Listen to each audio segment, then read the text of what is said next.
Les mots-clés sont une partie intégrante de la stratégie de contenu que vous allez développer. Bien utilisés, ils vous permettront d'être bien positionnés sur les moteurs de recherche.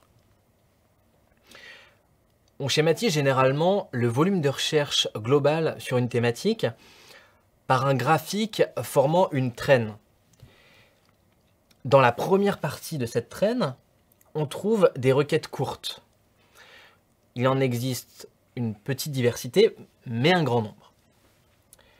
Dans la seconde, se trouvent beaucoup de requêtes, plus précises, mais peu recherchées individuellement. Ce phénomène a été observé en se basant sur le volume de vente de produits sur les plateformes Amazon, Netflix ou iTunes. Leur chiffre d'affaires repose autant sur les quelques articles très vendus que sur la myriade d'articles peu vendus. Cela laisse donc entrevoir un travail de SEO plus spécialisé, se focalisant sur des phrases et questions complètes, et non plus seulement sur des mots-clés courts. Identifier les requêtes longues demande plus de temps, mais permet de se positionner sur des mots-clés moins concurrentiels. Un grand nombre de requêtes de longue traîne ne pourra toutefois pas être anticipé. Il s'agit donc de ce que l'on appelle un travail d'acquisition de trafic maîtrisé. Mais comment trouver les bons mots-clés? D'abord, cherchez les mots à utiliser pour décrire votre activité. Vous pouvez faire analyser tout le contenu que vous avez produit par un outil d'analyse sémantique comme TagCrowd, qui va relever les mots que vous utilisez spontanément. Vous pouvez également demander l'avis de personnes extérieures à votre projet. Ce sera utile car les mots qu'une personne faisant partie d'un projet utilise peuvent s'être figés à force de répétition. Pour trouver les mots-clés des requêtes de vos utilisateurs cibles, vous pouvez leur demander directement.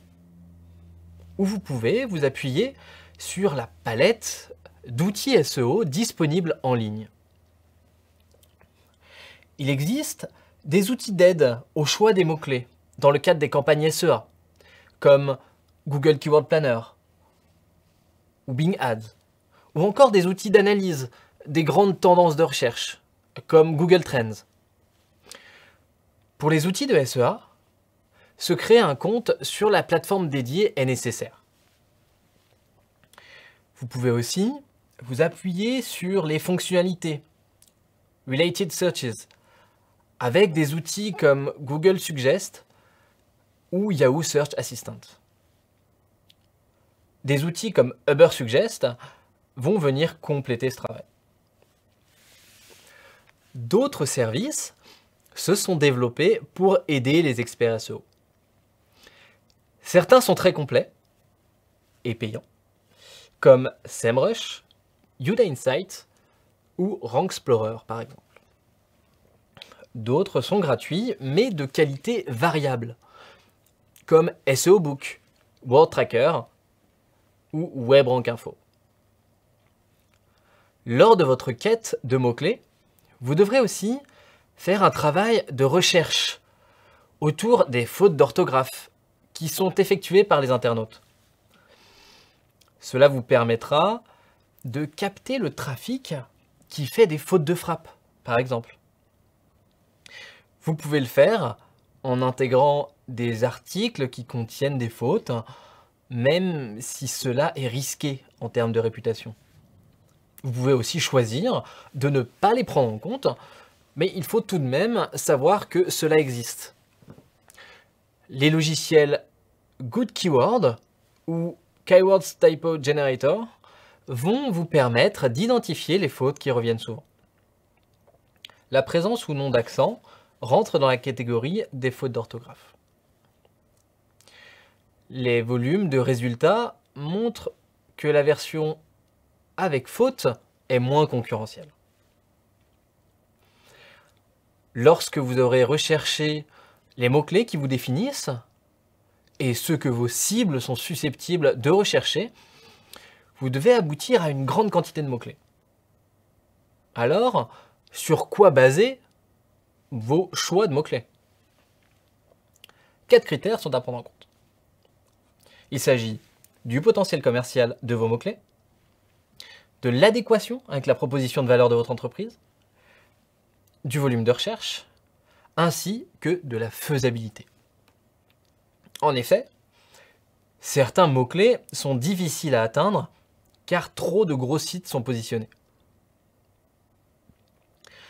Pour définir la faisabilité, vous pouvez vous appuyer sur le Keyword Planner, encore une fois, qui va vous fournir des fourchettes concernant le volume moyen de requêtes mensuelles.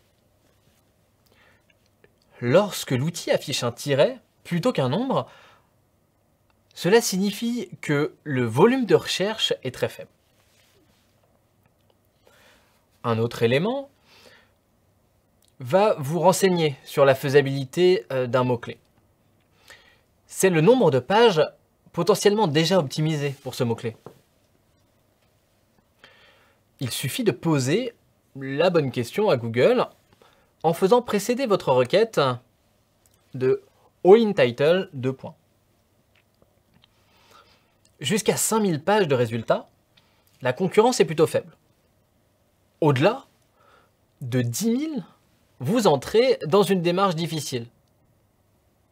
Entre les deux se situe la zone de challenge, où il vous faudra faire les bons choix pour apparaître de façon optimale. Dans ce cas, il faudra préciser votre requête cible en y accolant un autre mot-clé. La faisabilité devrait être votre critère prioritaire dans le choix de vos mots-clés. Voilà les étapes de travail qui vont vous permettre de choisir sereinement les mots-clés de votre stratégie SEO.